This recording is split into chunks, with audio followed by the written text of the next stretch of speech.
Buenas tardes. Buenas Buenas tardes. tardes. Buenas tardes. Buenas. Vamos a continuar con la clase. Tuve problemas de conexión en la clase anterior. Espero que aquí, pues, ahorita no tengamos problemas. Cualquier cosa, pues, me avisan. Si en caso se cae la conexión y no, bueno, nos perdemos en la comunicación o no se capta algo por alguna falla en la conexión, pues me avisan y repetimos. Bien, hemos avanzado, creo que hemos avanzado bastante. Ayer pues empezamos a hablar específicamente de lo que son bombas, vimos lo que era la clasificación de las bombas según dirección de flujo en el interior de la bomba, específicamente en el rodete, donde hablábamos que pues es la misma clasificación que una turbomáquina, tenemos flujo axial, flujo radial y flujo combinado, flujo radioaxial, y un caso especial de lo que son las bombas de múltiples escalonamientos. Los componentes también son los mismos que una turbomáquina, el eje, rodete, corona eléctrica, espiral, tubo difusor. Mencionamos que en el caso de las bombas, lo que es la corona eléctrica espiral está en un solo elemento que se llama impeller. Aquí teníamos unas imágenes de ejemplo, el rodete radial, axial y uno de múltiples escalonamientos. Que este múltiple escalonamiento no es más que el mismo radial, pero trabajando en serie. Uno le entrega energía al siguiente. Vimos esas partes tomando de ejemplo estas imágenes. Hablamos que esta es la caja espiral, el impeller, el eje, que aquí no se logra ver, pero estaría cruzando desde el motor hasta la bomba, que el motor puede ser eléctrico, puede ser de combustión interna, también que no es la única configuración de bombas, pueden haber otros tipos de configuraciones, vertical en este caso y en línea, que sigue siendo centrífuga. Hablamos del múltiples escalonamientos, que en campo se conoce como bombas tipo turbina, que puede ser con motor externo, motor sumergido. Y hablamos que cada uno de esos tazones es un impeller trabajando en serie. Uno le entrega el fluido al siguiente y cada uno agrega una etapa de energía. Al final se suman todas y esa sería la energía total que transmite la bomba. Bueno, este es otro ejemplo de múltiples escalonamientos, pero para agua caliente. Y comenzamos a hablar sobre instalación de una bomba, específicamente como qué accesorios básicamente debería tener una instalación, que no todas las instalaciones lo deben tener, depende de la aplicación, y también hay instalaciones que pueden tener incluso más accesorios, pero digamos que los que no deberían de faltar, mencionamos que debemos tener accesorios para aislar vibración, accesorios para cierre, o sea, válvulas de cierre, accesorios de antirretorno, accesorios de filtros, filtrados, accesorios para monitorear presión, como los manómetros, monitorear presión en la entrada y en la salida, accesorios para purga y cebado de la bomba. Hablamos que el cebado lo hacemos para, en el caso que esta tubería se vacíe, porque la bomba no puede trabajar en vacío, no puede trabajar con aire, entonces la bomba siempre debe arrancar con el impeller inundado. Entonces, si esta tubería se vacía, a través de esta tubería se llena, alguna manguera, una conexión adicional se llena para que se inunde y ahí pues podemos encender lo que es la bomba. Si no, lo que pasaría es que la bomba se aceleraría porque no tendría un fluido denso con el cual trabajar y eso pues la puede quemar. Esa la quemaría, elevaría las amperajes de consumo y la podría quemar. Luego vimos algunos ejemplos de instalación para que veamos que no son las únicas tipos de instalación. Pueden haber diferentes configuraciones, diferentes arreglos de válvulas, de tomas para pruebas del fluido, sus paneles de control, de protección, de alarma en este caso, en caso de una falla, suena esta alarma y pues mantenimiento puede hacer la inspección que sea necesario. Bombas que pueden estar abiertas al ambiente o bombas que pueden estar en un cuarto de bombas protegidas contra intemperie. Entonces vimos esa parte también. Y luego vimos algunas imágenes de esos accesorios que hablamos pues, para que los conozcamos, cómo pudiesen ser. Estos que pudiesen ser, o son mejor dicho, los accesorios que están en la parte de abajo de los pozos donde succionamos. Esto como pascón, pues el filtro para evitar que tome suciedad. Y en este caso aquí, pues es una válvula doble o de doble función, es filtro y es válvula check. que haría la función de evitar que se vacíe aquella tubería que estuvimos hablando. También hay filtros que solamente son filtros. Normalmente se colocan justo antes de la bomba o de cualquier otro equipo que queramos proteger de suciedad. Válvulas de cierre, que pueden ser válvulas de bola, válvulas de globo, válvulas con puerta, válvulas mariposa. Ahí pues se ve constructivamente cómo es, así de forma rápida, la diferencia en el cuerpo entre una válvula y otra. También mencionamos que no son las únicas formas o tipos de válvula. Pueden haber válvulas con actuadores motorizados o actuadores neumáticos de acero inoxidable, como en este caso de cobre, hierro fundido. Entonces pueden haber gran cantidad de válvulas. Aquí pues lo que nos interesa saber es pues que hay válvulas de cierre. Quizás las más conocidas son estas cuatro: bola, globo, compuerta y mariposa. Válvulas antirretorno pueden tener esta forma. Tenemos un elemento que abre en un sentido del flujo. Si el flujo intenta regresarse, él mismo cierra y pues no permite el paso del flujo, del fluido o del agua en este caso. Diferentes formas de construcción de esta válvula antirretorno. Y lo que es la junta de expansión, que nos ayuda a aislar vibraciones. Pudiese también absorber expansión por el cambio de temperatura del fluido, que pues va a producir una expansión térmica en la tubería. Y por último, un par de ejemplos de medidores de presión o manómetros, medidores de temperatura o termómetros, que pues me ayudan a monitorear las condiciones del fluido a la salida y entrada de la bomba. Bien, luego vamos a entrar a la parte de ecuaciones y es necesario interpretar algunos conceptos. Hablábamos que yo puedo analizar la bomba de tres formas. Una es por el interior, o sea, analizando la dinámica del fluido en el interior mediante la ecuación de Euler y el triángulo de velocidades que hablamos ayer o la semana pasada. Analizando la altura que puede transmitir esta bomba, pero desde el interior.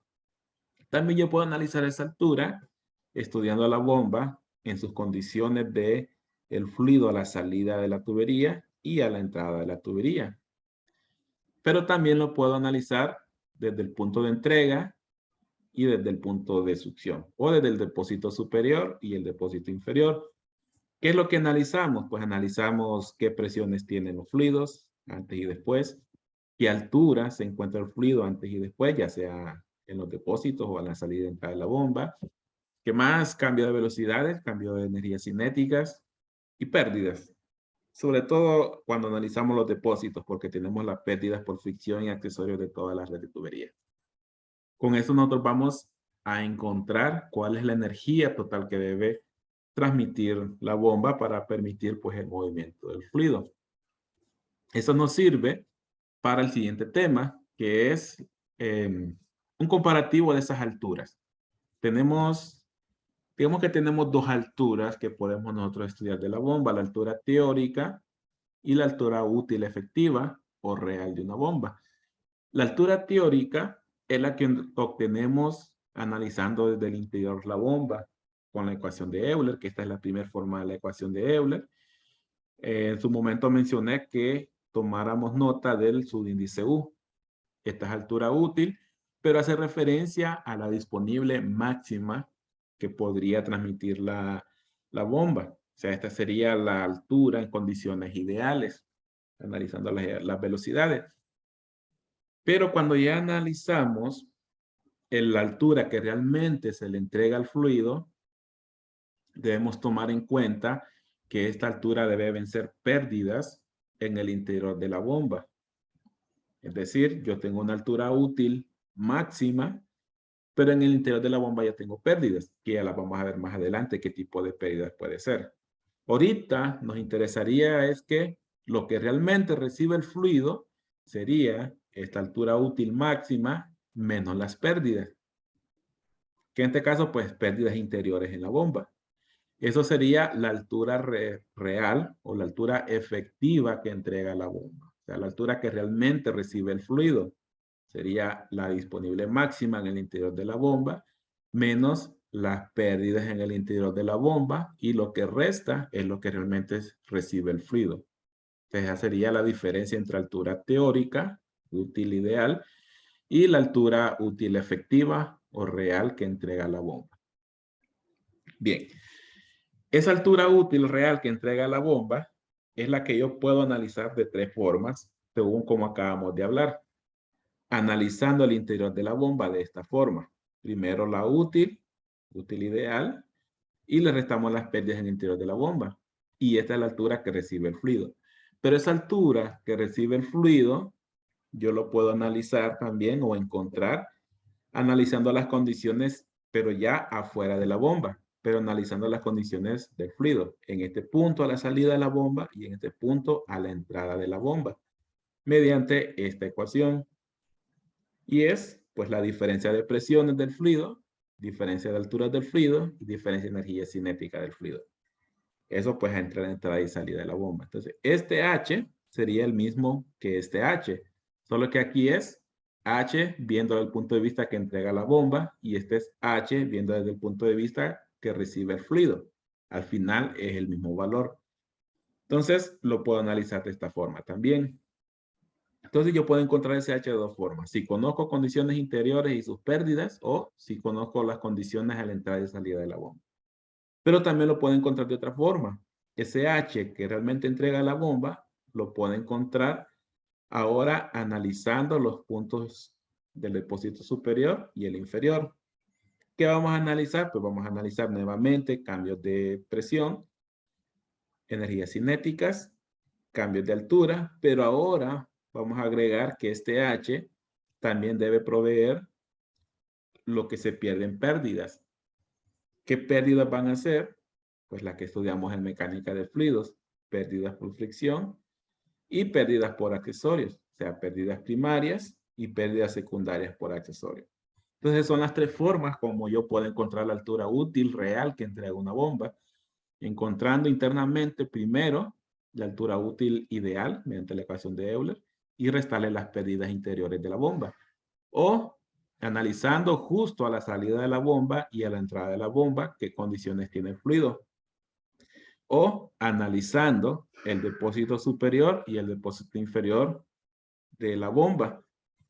Bueno, de los depósitos donde está entregando el fluido a la bomba y donde está recibiendo el fluido a la bomba. Entonces eso también es H. Entonces podemos encontrar H de cualquiera de las tres formas. Bien. Estas dos, si vemos, la ecuación es muy parecida a la ecuación de Bernoulli, pues de ahí viene su deducción. Vamos a retomar ahorita, antes de ver más adelante estas dos ecuaciones, vamos a retomar ahorita esta ecuación. Bueno, esta mejor dicho. Que es la altura útil ideal menos las pérdidas. Entonces vamos a ver ahora cuáles pueden ser estas pérdidas.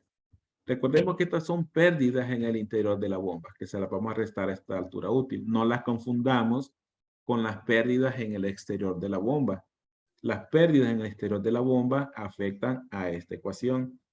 Y las pérdidas exterior a la bomba son fricción y accesorios en la tubería. Pero las pérdidas en el interior de la bomba, estas son otras que pueden ser muy similares, pero son adentro de la bomba.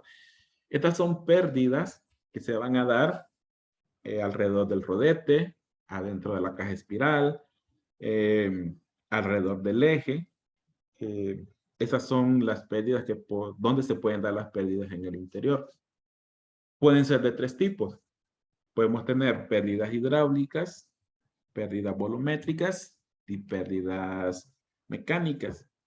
Estas tres pérdidas, nuevamente, son en el interior de la bomba y no las confundamos con las pérdidas exteriores de la bomba, que son fricción y por accesorios en la red de tuberías. Estas son en el interior de la bomba. Primero, las pérdidas hidráulicas. ¿Cuáles son las pérdidas hidráulicas? Estas tienen un concepto muy similar a las pérdidas primarias en tuberías. Son pérdidas de forma y superficie. Y son pérdidas que se dan por el movimiento y roce del fluido con los elementos constructivos. Es decir, es fricción o es pérdida secundaria, pero entre el agua, si caso, pues en este caso estamos estudiando la bomba desde el punto de vista para mover agua, entre el agua y el roce con la entrada y salida de la bomba, que sería el tubo difusor, o entre el agua y el rodete, entre el agua y la corona, o en sí entre el agua y el impeller, y entre el agua y la caja espiral. O sea, allá hay pérdidas por fricción, pero son adentro de la bomba, no son las exteriores que estudiamos en mecánica de fluidos. Y son difíciles de calcular. Vamos a hacer sin mejor referencia a pruebas que ya hicieron los fabricantes en cuanto a estas pérdidas, que ya determinaron en cuánto anda su pérdida hidráulica de una bomba. Bien, el siguiente tipo de pérdidas son las volumétricas. Y estas, pues, como lo indica el nombre, son pérdidas de volumen o pérdidas de fluido, pérdidas de flujo. Son pérdidas de volumen en la bomba, pueden ser exteriores o interiores. Pues, si son exteriores, bueno, pérdidas volumétricas exteriores en sí se refiere a la salida de fluido de adentro de la bomba hacia afuera. Y estos, pues, son más que todo fugas. Fugas por empaque o fugas en los sellos ya deteriorados o que se han roto o que ya perdieron pues su función. Esas son fugas. Y las interiores que las podemos interpretar como pequeñas recirculaciones, remolinos que se pueden formar por el propio movimiento de los elementos como el impeller y el eje. Eso pues son pérdidas volumétricas también. Son difíciles de medir también. Entonces, también vamos a hacer uso de pruebas que ya hizo el fabricante con respecto a sus bombas y conocer mejor sus bombas, qué eficiencias tienen.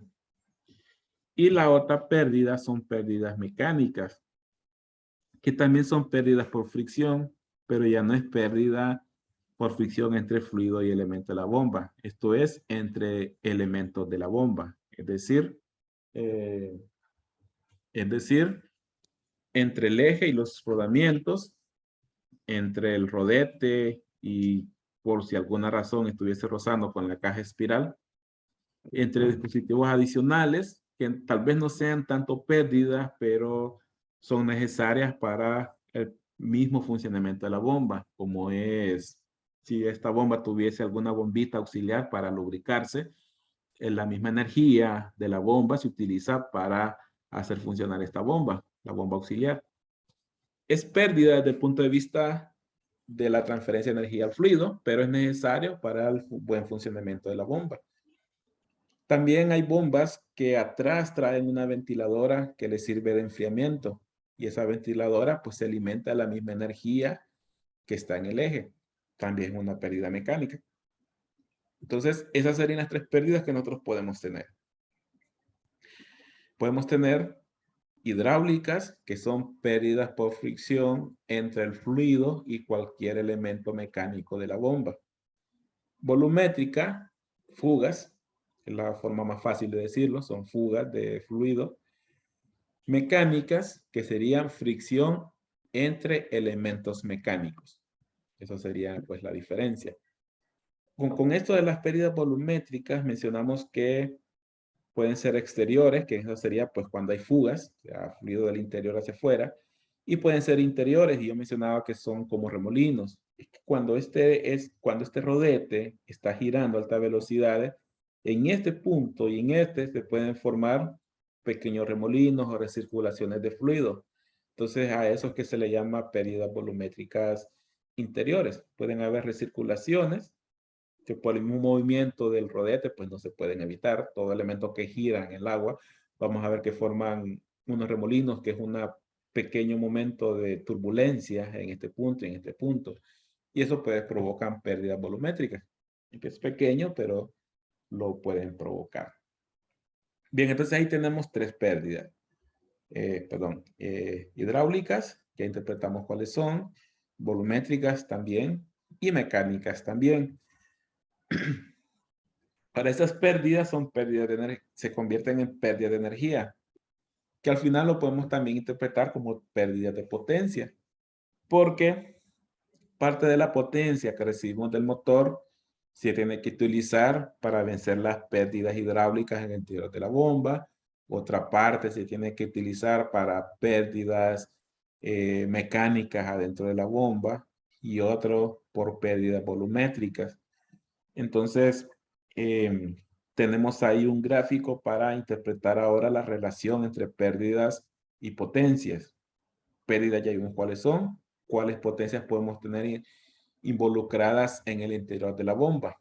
Podemos tener tres potencias. Una de ellas, o la primera, es la potencia de accionamiento. Y es la potencia absorbida por el eje. P sub A. Es la potencia absorbida por el eje, o visto de otra forma, es la potencia entregada al eje. ¿Quién se la entrega? Pues este motor. En este caso, un motor eléctrico. Pero hemos mencionado que puede ser un motor de combustión. Esa potencia que le entrega el motor al eje es la potencia de accionamiento. Es la primera potencia que ingresa a la bomba. Pero si fuese en condiciones ideales, esta potencia se transmitiría íntegramente al fluido. Pero como tenemos pérdidas, no es así. Esta es la potencia que se le entrega el motor al eje. Pero el eje está girando. Eso provoca movimiento entre rodamientos, movimiento con el rodete. Y aquí yo tendría lo que son las pérdidas mecánicas. Es decir, a esta potencia de accionamiento que, bueno, visto a nivel de gráfico, esto es extraído del libro, yo le resto las pérdidas mecánicas, o sea, las pérdidas por fricción entre elemento mecánico y elemento mecánico. Una vez que se las resto, me queda la potencia que llega al rodete, y esa va a ser la potencia interna, P sub I. Es la potencia que le entrega el eje al rodete. Eso es de esa forma lo podemos decir. Pero no va a ser la potencia de accionamiento porque hay pérdida, salvo que las pérdidas fueran cero. En ese caso, potencia interna sería igual a la potencia de accionamiento. Bien, esta es la potencia que recibe el rodete. Luego en el rodete, ahí vamos a tener la mayor parte de pérdidas volumétricas y las pérdidas hidráulicas. Entonces, a esta potencia interna le tengo que restar potencias hidráulicas, potencias volumétricas, y lo que me queda es la potencia que le vamos a terminar transmitiendo al fluido, o la potencia útil. Es el incremento de potencia suministrada al fluido. Y va a tener de símbolo una P sin su índice. Bien, entonces tenemos tres potencias involucradas: potencia de accionamiento, potencia absorbida por el eje o entregada al eje, potencia interna, potencia suministrada al rodete, potencia útil, potencia que se le termina suministrando al fluido. Potencia interna sería potencia de accionamiento menos pérdidas mecánicas. Potencia útil sería potencia interna menos potencia hidráulica y potencia volumétrica. Y de otra forma, también la potencia útil sería la potencia de accionamiento menos pérdidas mecánicas, pérdidas hidráulicas, pérdidas volumétricas. Interpretando este concepto, nosotros no necesitamos memorizarnos fórmulas. Digamos, memorizarnos que potencia interna es igual a potencia de accionamiento menos pérdidas mecánicas. Sino que interpretemos este gráfico y no vamos a necesitar memorizarnos fórmulas. Bien, ahí tenemos pérdidas, tenemos potencias involucradas a través de la bomba. Bueno, aquí están indirectamente, o mejor dicho, aquí están esas fórmulas que interpretamos con este gráfico. Tal vez estas fórmulas de aquí sí son nuevas, son desde mecánica de fluidos y física. Potencia de accionamiento la podemos calcular como un par, momento torsor por una velocidad angular. La fórmula para este valor del par lo vimos anteriormente, está unas diapositivas atrás. Y también podemos calcular, este es potencia de accionamiento, también podemos calcular la potencia útil que recibe el fluido como el caudal de ese fluido, la densidad de ese fluido, la gravedad y la altura útil efectiva o real proporcionada por la bomba. Es decir, esta altura que realmente recibe el fluido va a producir una potencia que realmente recibe el fluido y va a ser este valor de P. Si estas pérdidas son igual a 0, o sea que la eficiencia de la bomba es 100%, esta potencia útil sería igual a la potencia interna y sería igual a la potencia de accionamiento, lo cual no es así. Eso pues siempre vamos a tener pérdidas en la bomba. De aquí nosotros pudiésemos también definir potencia interna como potencia de accionamiento menos potencia pérdida mecánica, esta ecuación que está acá. Pero también la podemos definir como esta misma ecuación, que es la potencia útil, pero tomamos en cuenta ahora las ineficiencias de la bomba. O sea, dividimos entre estas eficiencias volumétricas hidráulicas.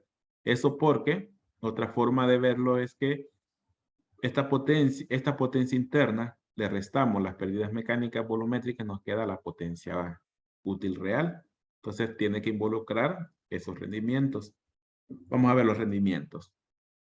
Aquí hay una serie de definiciones de diferentes rendimientos que con el uso de las ecuaciones y los ejercicios nos vamos a ir familiarizando con ellos. Pero en sí nos dice que también trabaja la bomba entre evaluando esas pérdidas y esas potencias y las alturas. Por ejemplo, rendimiento hidráulico me va a decir cuánto de la altura útil que podría producir la bomba, cuánto se transmite realmente al fluido. Ese sería rendimiento hidráulico. Rendimiento volumétrico sería del caudal que entró a la bomba, cuánto sale de la bomba hacia la red de tubería. Es decir, tomando en cuenta que en la entrada también lo que se fuga estaría entrando a la bomba por la succión, pero en la descarga iría ese fluido menos las pérdidas de flujo. ¿Cuánto del volumen que entra sale por la descarga de la bomba? Las demás también salen de la bomba, pero son fugas porque sale por los sellos, empaques y no es un flujo utilizable. Rendimiento interno, cuánto de la potencia interna se convierte en potencia útil.